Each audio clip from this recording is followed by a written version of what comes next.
Hey, this is Louis D. Fresh bringing it to you on a Sunday morning. I hope you are doing well.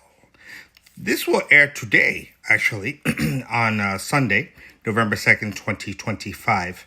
I don't think I've ever did a little series like this, but like why do we do what we do with college aid? We did federal aid, now we're going to do state aid, and then I'm going to probably do some institution aid, like college aid, why that it matters with financial aid, and then the private scholarships. Those are the four components for financial aid for college. So I think it's important because sometimes you're like, well, why are we doing what we're doing? So let's check it out. This will be the second installment of that, because financial aid is really truly the pink elephant in the room, because that's what really scares families and kids, because college costs, even from community colleges all the way to private colleges, it is expensive, and it's something that it's just hard to kind of do. So let's check it out. So why does state aid matter for financial aid? Understanding how your state supports your educational goals. It's kind of important to kind of see why we do what we do, as I had mentioned. So what is state aid? State aid is financial assistance funded by your state government. Remember, we're talking about the United States of America. We're talking about 50 states. There's 48 states within the continental U.S. and then 2 states outside Hawaii and Alaska. So complements federal aid and institutional scholarships. So that's what we're going to be talking about next time, institutional scholarships. So federal aid and institutional scholarships, they work together, and they may include grants, scholarships. Those are all money that you don't have to pay back, and tuition assistance programs. Especially the state of New York, where I'm originally from, they do have that. It's called TAP, tuition assistance programs. Why state aid is important? Because it expands access, helps students afford college. As I mentioned, the federal aid is simply not enough. Reduces debt, lowers the need for student loans. That's something I talk about in the springtime. Loans are things that you do need to pay back. Encourages enrollment, increases college participation, and promotes equity. So therefore, people who unfortunately may not be as socioeconomically sound, that is an extra boost for them, even like I said, for community colleges all the way through private colleges. So what kind of state aid do we have? We had need-based grants, state grants tied to FAFSA results. Again, here where I live in Florida, that is the Florida Bright Futures. They will not give you any state aid unless you do that FAFSA. So that is the need-based aid, and again, that's based solely on what you need, like in terms of finances.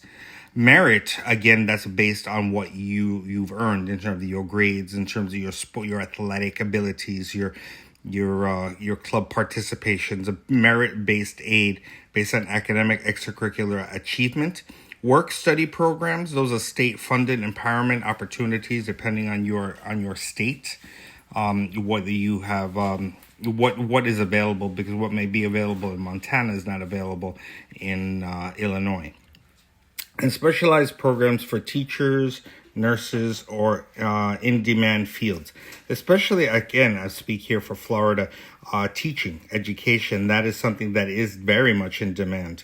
And that they will offer you certain deals in order to try to entice you to join that particular profession. So those are types of aid: need, merit, work study, and specialized programs. Again, in my state here, Florida, teaching is a very, very lucrative, not necessarily money-wise, but there's definitely quite a need for teachers.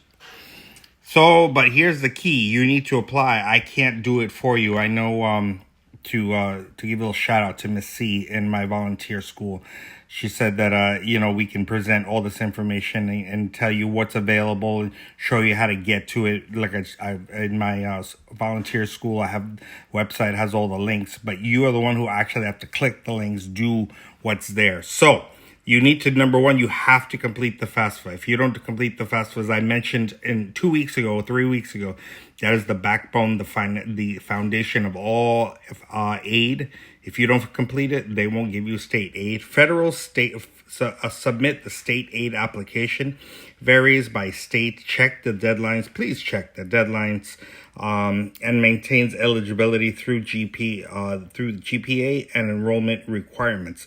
Important about the GPA because they're going to expect you cannot get this thing called senioritis and just say, hey, well, I'm not just going to coast. You need to keep up your grades because states want to make sure that they're giving their money and they're getting their money's worth.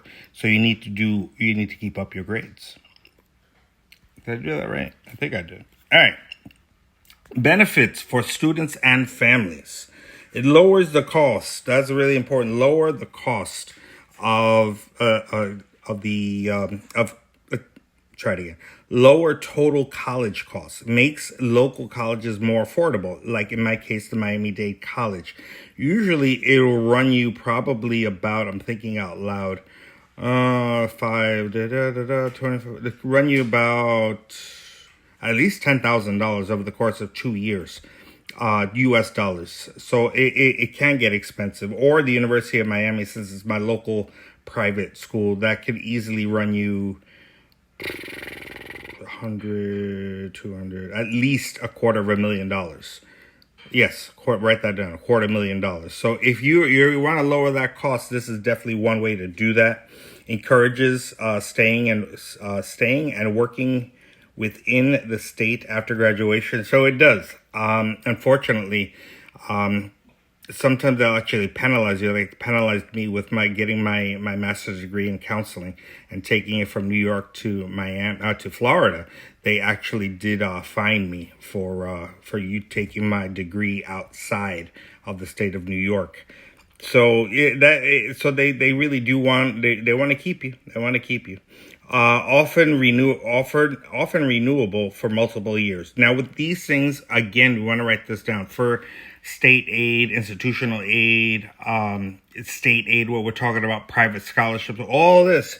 Renewable is kind of key because if you don't do this every single year and kind of show that, hey, yes, I do need the money, they're going to assume you hit the lottery. So every year you need to fill out these forms in order to get the aid that you need. Write that down. You need to fill this out every single year. All right, examples of aid, like I mentioned here in Florida, the Florida Bright Future Scholarship. It's not just a scholarship. There's literally about 10 to 15, if not 20 scholarships. If you look at the website, just type that in.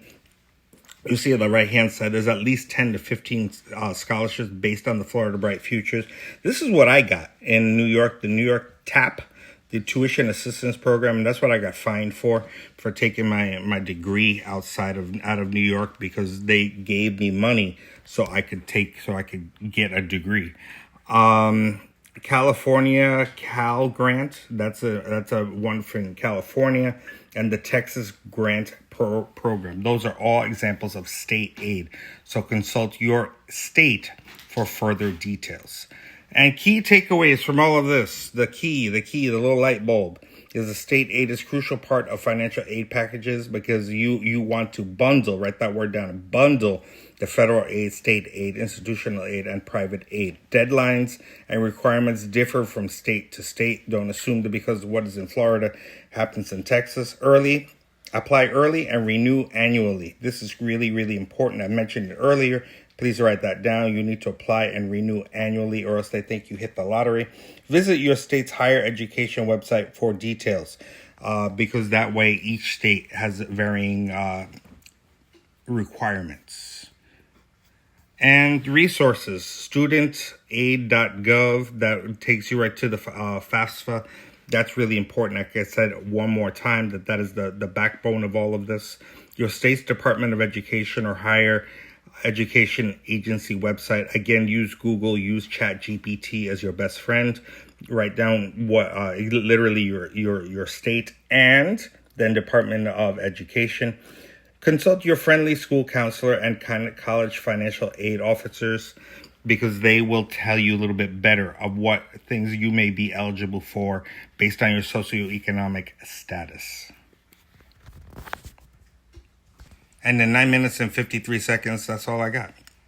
I hope you enjoyed it. I hope you took some notes. If you need to watch the video 2 or 3 times, do so, because it really is. I like I said, I'm going to do institutional scholarships. I'm going to write that down before I forget. Institutional scholarships, private scholarships, and again, we're going to talk about those next time.